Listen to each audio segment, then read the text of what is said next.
Operation Sindoor நடந்தப்போ Trump தான் எங்களை காப்பாற்றினார், ட்ரம்ப் தான் சீஸ்ஃபயர் செய்தார், ட்ரம்ப் தான் மிக நல்லவர், அவருக்கு நோபல் பரிசெல்லாம் கொடுக்கணும்னு ஒரு நாடு சொல்லிச்சு. உங்களுக்கு ஞாபகம் இருக்குன்னு நினைக்கிறேன். அந்த நாட்டோடைய பேரு பாகிஸ்தான்.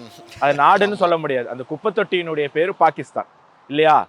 ட்ரம்ப் தான் எங்கள் டேடி, ட்ரம்ப் தான் எங்கள் கிராண்ட் ஃபாதர், எங்கள் அங்கிள், எல்லாமே எங்களுக்கு ட்ரம்ப் தான் அப்படின்னு நம்ம ஷபாஸ் ஷெரீஃபும் அசீம் முனிரும் போய் எத்தனை தடவை ட்ரம்ப்புக்கு இந்த படத்தில் ஒரு தனுஷ் படம் வரும், அதில் போயிட்டு சமரசிம்மா ரெட்டிக்கு வந்து விவேக் போய் காலாமுக்கு வரல, அந்த மாதிரி பல தடவை வந்து பாகிஸ்தானுடைய பிரதமரும் அந்த ஃபெயில்டு மார்ஷலும் போய் அதை பண்ணிட்டு வந்தாங்க. ஆனால் இப்போ என்ன ஆயிடுச்சுன்னா, பாகிஸ்தானுக்கு 19% வரி, இந்தியாவுக்கு வந்து 18% டேரிஃப். ஸோ இந்தியாவுக்கு 1% கம்மி.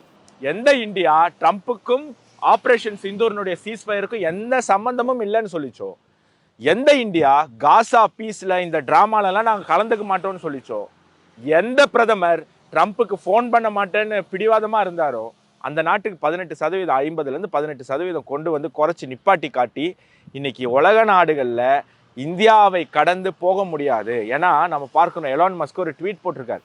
அதாவது வேர்ல்டு ஸ்டாட்டிஸ்டிக்ஸில் இன்னைக்கு வந்து சைனா 27%, இந்தியா 16% நினைக்கிறேன் உலக ஜிடிபியில் பங்கு.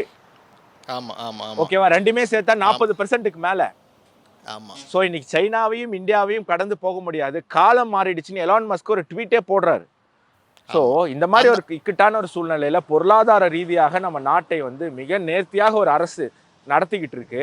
அந்த அரசுல சில குறைகள் இருக்கு. அந்த குறைகள் வரும்போது நம்மளுமே 360ல அந்த குறைகள்லாம் எடுத்து பேசியிருக்கோம். ஆனா குறைகளை தாண்டி பல நிறைகள் இருக்கும்போது மக்களை குழப்புவதற்கு மீண்டும் மீண்டும் மீண்டும் மத்திய மாநில கட்சிகள், எதிர்கட்சிகள், இங்க இருக்கக்கூடிய இந்த பிராந்திய ஆட்சி இருக்கு இல்லையா, திமுக பிராந்திய ஆட்சியும் அங்க இருக்கக்கூடிய எதிர்கட்சியா இருக்கக்கூடிய காங்கிரஸும் பொய் சொல்லி சொல்லி சொல்லி மக்களை ஏமாற்றுவதற்காக முயற்சி பண்ணிட்டு இருக்காங்க.